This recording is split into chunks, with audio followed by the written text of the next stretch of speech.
name is Alexandra Rosen and I'm training for a triathlon, and this is the gear that I've been using so far.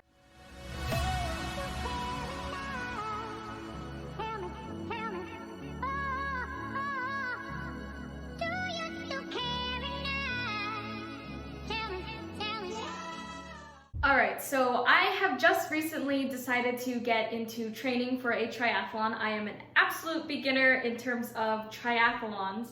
I'm a mediocre, average runner, swimmer, and biker, so I figured why not push myself to get better in all three sports and see how it goes. I do have a lot of equipment in my house and things that I can use to train. I'm going to be kind of just talking about right off the bat what I found in my house that I have been using to train. So I'm going to go in order. So we're going to start with swimming, and here in my swim bag I have a couple things. First, of course, you need a swimsuit. So I just have this Speedo that I bought at Big Five. I don't know if that's a California store, but that's where I bought it. It was on sale.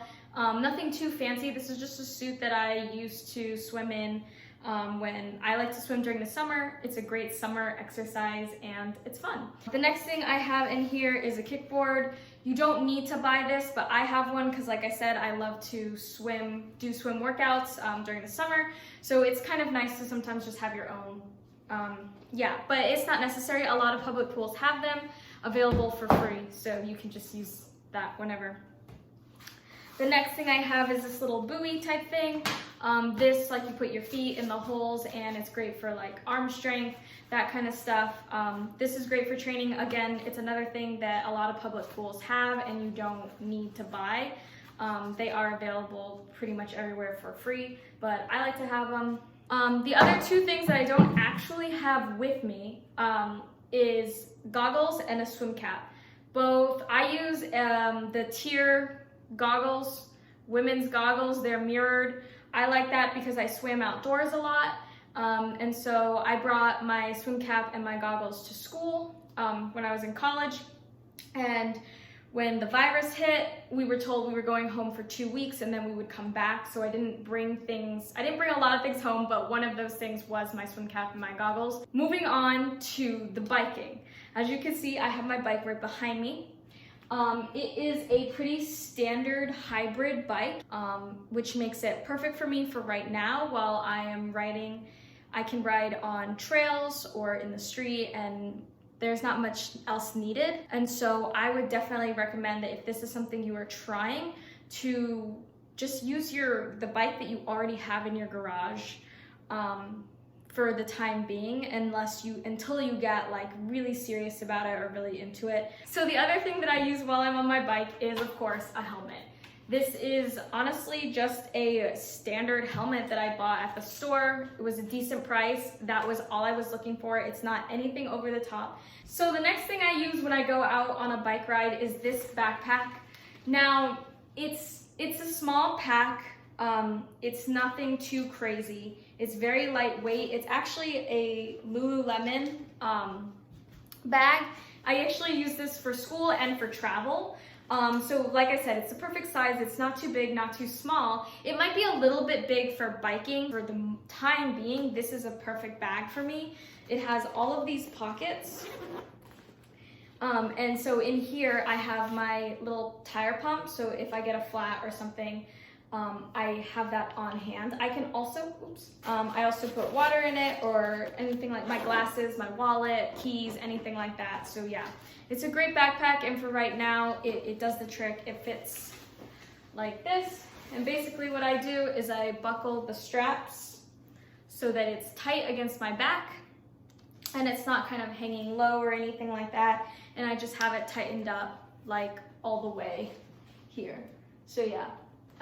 It's a great backpack. I like it. So the other thing I use, it's not specific to biking at all, and it kind of segues us into running, is a water bottle. I use a Hydro Flask. I love Hydro Flasks. Honestly, they are great for a lot of things. They really do keep it cold. The only problem is if you were to drop it, It makes a really loud noise and sometimes it's kind of embarrassing, but it's worth it. I recommend a hydro flask, but it's also just so not a necessity. All right, so last up we have running. So starting off with the shoes. Obviously, running shoes are probably going to be the most important piece of equipment that you're going to have. They can also be quite expensive. So for me right now, as an absolute beginner, I am simply running in the running shoes that I already own. These are Nike running shoes and they serve their purpose for right now. When things do start to open up and I do start to get more serious about running and about training for this triathlon, I do intend on going to a local running store and actually getting fitted for shoes that will fit my specific type of feet.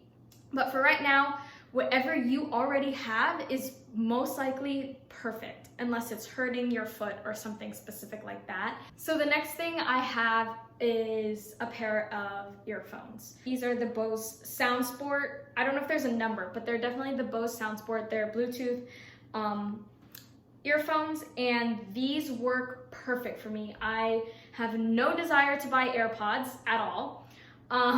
I have weird shaped ears, so a lot of earphones will just fall out, and that's my fear with AirPods. So these come with different sizes, so the earpiece has different sizes, and so you can fit it to your ear perfectly. They rarely fall out. So I highly recommend these for any activity, dancing, running, all of that. These are great. So lastly, I'm gonna talk about recovery. I have a few things that I like to use for recovery, but also for like rest days when you're doing a little bit of strength and conditioning. First, I have my foam roller. So this is extremely important, I think, for all athletes to be able to massage and roll out your muscles. Next, I have this TheraBand. So I actually got this from my physical therapist, but you can easily buy one online. They come in all different strengths. Next, I have these 5-pound weights. So for me right now, these will do. I like to incorporate them into a few different things, or I also like to kind of like double up. But yeah, I think hand weights, even light weights like these, are extremely valuable. And again, when you're not out running or biking or swimming and you want to just build up strength, do some strength and conditioning in your house, these are perfect to have. Next, I have my Tiger roller. This is a miniature version of the large foam roller, so you can use this in more of a handheld way. Next, of course, I have a yoga mat. This is great for core exercises, stretching in general, all of that. It makes it so much easier to have a yoga mat. That's something that I will always advise someone to have. The last thing I have is a balance board. This is really great for me to be able to simulate a downhill motion, so I can do my physical therapy exercises or do any kind of strength exercises with that downward angle. It's also great for practicing balance, which of course you also need. All right, so that's everything that I have and that I'm using to train for my triathlon. If you saw my last video, you know that I'm moving in a very slow pace. So as an absolute beginner, these are the things that are getting me to train, and honestly, I haven't spent any money on this at all yet. All of these individual items are what's helping me to kind of get my start, to build up strength, to really test out if this is something that I want to do, and will probably be getting me through my first race. I probably will be buying more things down the line because there are definitely things that I don't have that are very useful to people who are training or doing triathlons. But for an absolute beginner, this is what I have. This is what's useful for me. Be sure to comment, like, and subscribe. Tell me what you want to see in the next video, and I will definitely be posting updates on my progress and on my journey to a triathlon, and I'll see you next time.